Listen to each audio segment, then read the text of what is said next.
नमो नमः मित्राणि, आप सभी का संस्कृत ज्ञानदायिनी चैनल में बहुत बहुत स्वागत है। मित्रों, आज हम लोग उत्तर में के अध्ययन क्रम में इसके 11वें श्लोक का अध्ययन करेंगे। अध्ययन की शुरुआत हम लोग वाचन से करते हैं, तो चलिए देखा जाए। गत्युत्कम्पाद् अलकपतितै यत्र मन्दारपुष्पैः पत्रच्छेदैः कनककमलैः कर्णबिभ्रंशिभिश्च मुक्ताजालैः स्तनपरिसरच्छिन्नसूत्रैः सहारैः नैषो मार्गः सवितुरुदये सूच्यते कामिनीनाम्। इस श्लोक में यक्ष मेघ से कहता है कि हे मेघ, अलकापुरी के स्त्रियों का मार्ग सूर्य के उदय होने पर सूचित होता है। कहाँ पर? तो अलकापुरी में। तो चलिए देखते हैं हम लोग। यत्र यह अलकापुरी में कामिनी नाम यानी कामिनियों के नैसह मार्ग यानी रात्रिकालीन मार्ग सवित्री उदये माने सूर्य के उदित होने पर क्या होता है? सुच्यते माने पता चल जाता है। तो कौन से ऐसे चिन्ह होते हैं जिससे कि उनके रात्रिकालीन का मार्ग पता चल जाता है? तो पहले लाइन में इन्होंने बताया कि अलक पतितैः मंदार पुष्पैः, मने अलक पतितैः मंदार पुष्पैः, बालों से गिरे हुए मंदार के पुष्पों के द्वारा। तो अलक पतितैः क्या है? मंदार पुष्पैः का विशेषण बन जाएगा। कैसे मंदार के पुष्प है? तो अलक पतितैः यानी बालों से गिरे हुए, तो बालों से गिरे हुए मंदार के पुष्पों के द्वारा। और उसका कारण क्या है गिरने का? तो करें गत्युत्कंपात। गत्युत्कंपात यानी कि गति क्या है? यानी चलते समय जो है उत्कंपन अर्थात कंपन के कारण या हिलने डुलने के कारण, गति के समय हिलने के कारण अलक पतितैः मंदार पुष्पैः, बालों से गिरे हुए मंदार पुष्पों के द्वारा। दूसरी लाइन में इन्होंने दिया कि पत्र छेदैः मने पत्तों के टुकड़ों के द्वारा, किशलयों के टुकड़ों के द्वारा। और किसके द्वारा? कनक कमलैः मने सुवर्ण कमलों के द्वारा। लेकिन ये सब है मतलब कैसे? तो करें कर्ण बिभ्रंशिभिश्च। कर्ण विभ्रंशिश माने कानों से विभ्रंश यानी टूट करके गिरे हुए। कानों में क्या पहनी है अलकापुरी की स्त्रियां? तो कुछ पत्ते पहनी हुई हैं और कुछ सुवर्ण में कमल पहनी हुई है। तो उनके टूट करके गिर जाने से पता चल जाता है कि रात्रि में जो है कामिनियाँ इसी मार्ग से गई हुई हैं। तो ये भी कर्ण विभ्रंश भी का विशेषण, कर्ण विभ्रंश भी विशेषण बन जाएगा। किसका? पत्र छेदई और कनक कमलई। माने कैसे पत्ते के टुकड़े हैं? तो करें कानों से टूटकर गिरे हुए। स्वर्ण कमल जो है वो भी कहाँ से गिरे हुए हैं? तो कर्ण विभ्रंश भी माने कानों से ही टूटकर गिरे हुए हैं।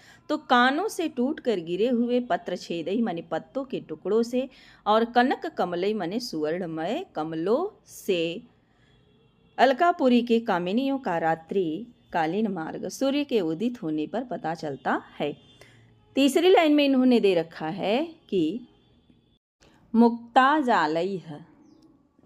मुक्ताजालैः यानी मोतियों के लड़ियों से अस्तन परिसरः छिन्न सूत्रैश्च हारैः, और अस्तन परिसर माने अस्तन प्रदेश से छिन्न सूत्रैः माने टूटे हुए धागों वाले हारैः माने हारों के द्वारा क्या पता चल जाता है? तो नैसह मार्ग रात्रिकालीन मार्ग किसके? तो कामिनी नाम माने कामिनियों के रात्रिकालीन मार्ग जो है सवित्री उदय, सवित्री यानी सूर्य के उदित होने पर सूचित होता है। इस श्लोक में मार्ग में गिरे हुए उक्त जो पदार्थ हैं जैसे मंदार पुष्पैः, पत्र छेदैः, कनक कमलैः, मुक्ताजालैः और हारैः, तो ये सभी जो है क्या है? इन सब से अनुमान लगाया जाता है। अतः यहाँ पर अनुमान अलंकार है। तथा मार्ग सूचक जो साधन है, साधन का मतलब कि यही मंदार पुष्प अपत्र छेदई, इन सब में समुच्चय बैठाया गया है, अतः यहाँ पर समुच्चय अलंकार है। इस श्लोक में अनुमान और समुच्चय 2 अलंकार है। इसके व्याकरणात्मक टिप्पणी को हम लोग देखते हैं, तो है आपका गति उत्कंपात, तो गत्याह उत्कंपः माने गति के द्वारा उत्कंपन, तो तृतीया तत्पुरुष समास हो जाएगा। और उत्कंपः का व्युत्पत्ति हो जाएगा उद उपसर्ग पूर्वक कंप धातु से घई प्रत्यय करेंगे, उत्कंपः बन जाएगा। अलक पतितैः, अलक पतितैः माने अलकेभ्यः पतितानि, अलकेभ्यः पतितानि पंचमी तत्पुरुष समास हो जाएगा।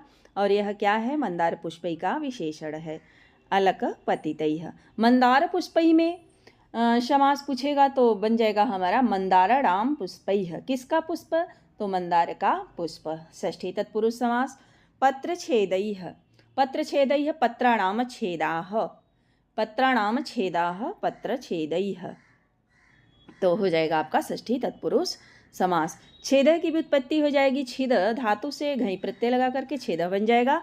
कनक कमल ही, कमल किसका है, तो कनकस्य यानी सुवर्ण का कमल है, तो सुवर्णस्य या कनकस्य कमलानी।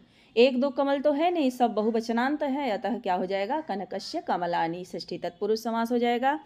इसके बाद आपका है कर्ण विभ्रंशी भी, कर्ण विभ्रंशी भी, तो हमारा कर्ण विभ्रंशी भी में हो जाएगा कर्णेभ्यो विभ्रंस्यन्ति इति, तो उपपद तत्पुरुष समास हो जाएगा।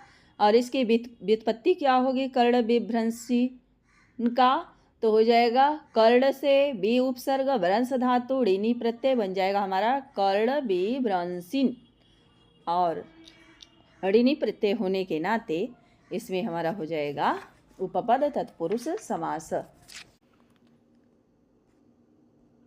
मुक्ता जालैः, तो मुक्ता नाम जालैः षष्ठी तत्पुरुष समास हो जाएगा। इसके बाद है आपका अस्तन परिसरः छिन्न सूत्रैः हारैः, तो अस्तनयोः परिसरः, अस्तनयोः परिसरः षष्ठी तत्पुरुष समास हो जाएगा। और तस्मीन छिन्नानि सूत्राणि माने उससे टूटे हुए जो है धागे हैं जिसमें, तो हो जाएगा बहुव्रीहि समास। छिन्न की व्युत्पत्ति हो जाएगी छिद से अक्त, और नैसह में निशा से अण कर देंगे, नैसह बन जाएगा। अमृज से ण्यत करेंगे, मार्ग्यः बन जाएगा। सवितु उदयेह, तो सवितुः उदये षष्ठी तत्पुरुष समास हो जाएगा। सुच्यते, सुच धातु से आत्मनेपदी जो है लट लकार प्रथम पुरुष एक वचन का रूप है। मित्रों आज यहीं तक। यदि आप हमारे चैनल पर नए हैं तो चैनल को सब्सक्राइब कर लें, बेल आइकन को प्रेस कर लें, ताकि हम जो भी वीडियो अपलोड करें उसका नोटिफिकेशन सबसे पहले आप तक पहुंचता रहे। धन्यवाद।